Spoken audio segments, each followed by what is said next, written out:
Well, it was very interesting. It wasn't like my first time acting. That was not the problem. The problem was getting accustomed to the whole film procedure. The silence, I think, is what actually got me going crazy.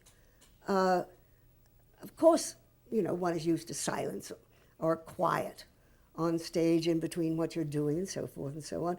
But it's not the kind of silence in a film studio where no sound must be heard except what the sound person wants to hear. And that was the strangest feeling every time action it started. That was strange. Also, learning that the performing was basically the same, but it was infinitely more realistic. I mean, as you and I are talking now, instead of what one does on stage, which is project what is going on so that the whole audience can hear it. So getting used to those two things, plus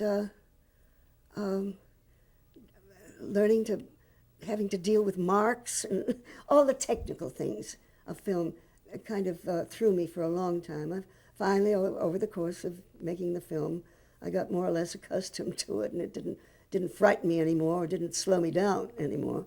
And in a sense of being a star, how did it feel in this movie, Seventh Victim? It was one of the leading roles in the film, but it never occurred to me that I was a star at all. I was so busy trying to understand and play the character. That was the important thing.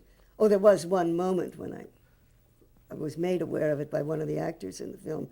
Said, Miss Hunter, would you mind terribly if I stand back just a little bit so that the camera can see a little more of me instead of all of you for this scene? Sure, what's the problem? No problem at all. And with that transition from stage to film, did you feel at that point you had a future in film? Did it feel right, and did it feel like something that would be... It was still acting, drama, different kind of theater, but theater. Also, it was interesting because our director, Mark Robeson, it was his first directorial job. He'd been an editor in film, so he'd been involved in film, certainly, but it was his first time directing, so he was nervous too. And the two of us kind of clung to each other. And your producer, who you mentioned, who helped get your name, Val Lewton, was marvelous. What made him so? What was he like?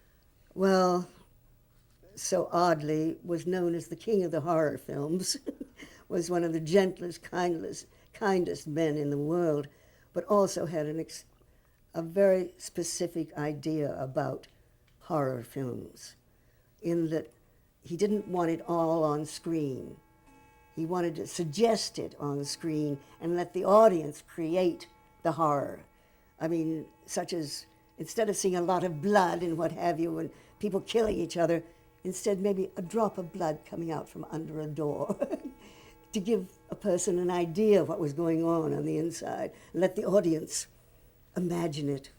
I guess you call it a horror film. Anyway, our producer, Val Lewton, was known as the king of the horror films because all of the films, he was very involved in the script writing of all the films that he produced, such as The Cat People, I Walked with a Zombie, The Leopard Man, ours, The Seventh Victim. There was a whole list of them that he did. All of them, and his idea being that the horror should be created by the audience, not put blandly on the screen. All the blood and all of that, no. The most he would do would be maybe a little drop of blood coming out from under a door, so that the audience would then imagine. They would create what was going on behind the door. He was marvelous. Dear, dear man. His aunt, was Alina Natsimova, the marvelous old Russian actress.